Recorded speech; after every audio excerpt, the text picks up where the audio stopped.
We've got a moments problem. We're going to do our equation 1, forces up is forces down. We're only going to have 2 equations because we've got all parallel forces, so it's going to be nice and simple. Then we're going to calculate our individual moments of each force, then use equation 2. We're in equilibrium, so all the clockwise moments equal all the anti-clockwise moments, and then we'll use simultaneous equations. So parallel force beam problems, there's all sorts of setups, but generally they look like this, where you have a combination of either pivots, 2 pivots maybe, or you could have a pivot and a piece of string. So I've done 1 pivot and 1 piece of string pulling it up. So we'd have a normal reaction at the pivot, we'd have tension in the string, and then we've got the weight of the beam. If it's a uniform beam, then it's modelled as coming from the centre of the rod. If it's a non-uniform beam, then it's modelled as coming from the centre of mass, and we don't know where that is.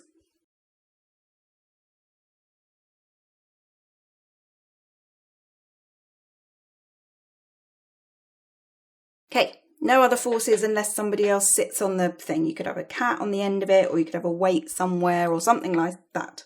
The other thing you need to be aware of is that sometimes we might have something on the point of tilting. Now, if you've got 2 pivots, if you imagine it, actually I'll draw it out for you. If you have something like this with a pivot there and a pivot there, and then there's the mass, and then you put a cat on the end, that's a cat. And that cat might walk along to the end, and at a certain point you can imagine that this would all tilt up, and it would be on the point of tilting about this pivot. Now, the way that you model that, if it's on the point of tilting, is that there would be no reaction at the other pivot. So if we call this one B and this one A, and we are on the point of tilting about B, tipping, tilting, tipping, anyway, moving up off A, then there's no reaction at A. Okay, so this is just like an extra little useful thing that you might need to use if you're in a scenario where something is about to tilt up. No reaction at that point. You imagine it sort of not touching. Now, I said this before, I'll say it again, I recommend that you have 2 diagrams. Your first diagram is for forces and your second diagram is for distances. At the beginning, this seems really silly, but it gets better when things get more complicated. So this is where my pivot is, this is where my weight is, this is where my tension is, and maybe I would have 1 metre from there to there, 3 metres from there to there, maybe 1 metre there, and maybe X metres there because I don't know what it is. But this tells me distances, this tells me forces. That allows me to do my moments separately. Okay, let's have a look at this problem and apply what we've got here and talk about how you do those individual moments. So we've got a non-uniform rod. That means the mass is not in the centre. I don't know where it is. And it is resting in equilibrium on supports at A and B. Here is my force diagram.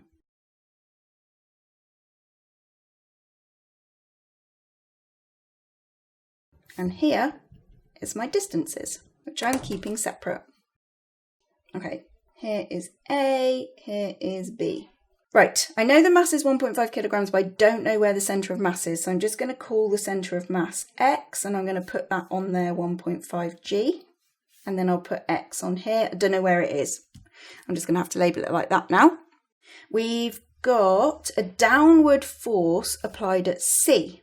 Now C, I don't know where C is, but what happens is that the rod is now on the point of tilting about B. So it's about to do that. So C must be over here somewhere in order for that downward force to cause this to try and tilt up. So what other forces am I missing? I don't need a reaction force at A because it's basically just like taken off by a millimetre there. It's not touching. Whereas at B, we do have a reaction force, and we're told the reaction force is 44 newtons. C is the downward force F. I don't know what it is. Okay, I'm going to put C on my distances chart. Right, the distance between B and the centre of mass, B and the centre of mass is 2.5 metres. Find the distance between the points B and C and find F. Right, I'm not going to overcomplicate this. I'm just going to go straight in with my equations and see what happens. Equation 1. Equation 1 says that because we're in equilibrium, the forces up equal the forces down. What are the forces up? 44. what are the forces down? 1.5 G plus F. Okay, that wasn't difficult. I've now found out what F is. 29.3 newtons, 3 significant figures. Right, individual moments. Now in this case, individual moments, where shall I take the moments about? I could take the moments about A, that would involve all 3 of them being calculated. I could take the moments about X, then only these 2 would need to be calculated. I could take the moments about B, and then these 2 would need to be calculated. And I could take the moments about C, and then only these 2 would be calculated. Now that would be silly, that last one, because I'm trying to find the value of F. So if I take the moments about C, F won't even feature. So I won't do that. I'll take the moments about X.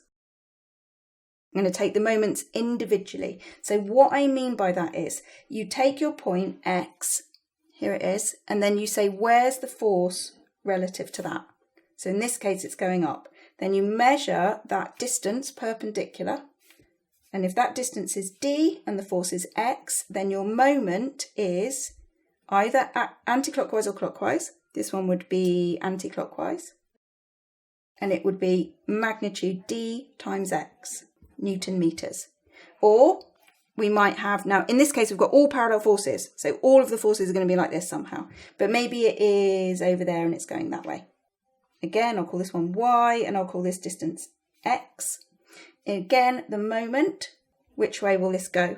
Anti-clockwise would be little x multiplied by capital Y, Newton meters. And then you go down, you make a list of every single one. So let's do that here. We've got X. This force goes through X, so it won't have a moment because the distance is 0. We've got 2 that we're going to do. If this is X, then the force 44 looks like that relative to X. And if this is X, then the force F looks like that. The perpendicular distance is measured straight across. Where's that 44 relative to the X? It's 2.5 meters away. Where's that force there relative to the X? It is 2.5 plus question mark. You could call question mark X rather than question mark. So this distance is going to be 2.5 plus X. Okay, so the moment of this one is going to be an anti-clockwise moment. And its magnitude will be 2.5 times 44. This one will be a clockwise moment. And its magnitude will be F multiplied by 2.5 plus X. Okay, I do actually know what F is. It's 29.3. Okay, now I've done my individual moments, I can use equation 2. Equation 2 says that because we're in equilibrium, the clockwise moments will equal the anti-clockwise moments.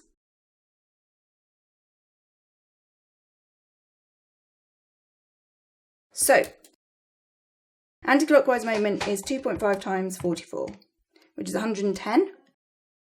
And the clockwise moment is 29.3 times 2.5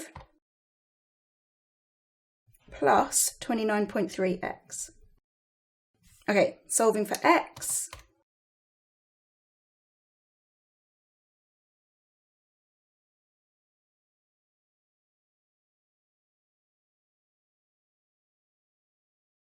X is 1.25 meters, 3 significant figures.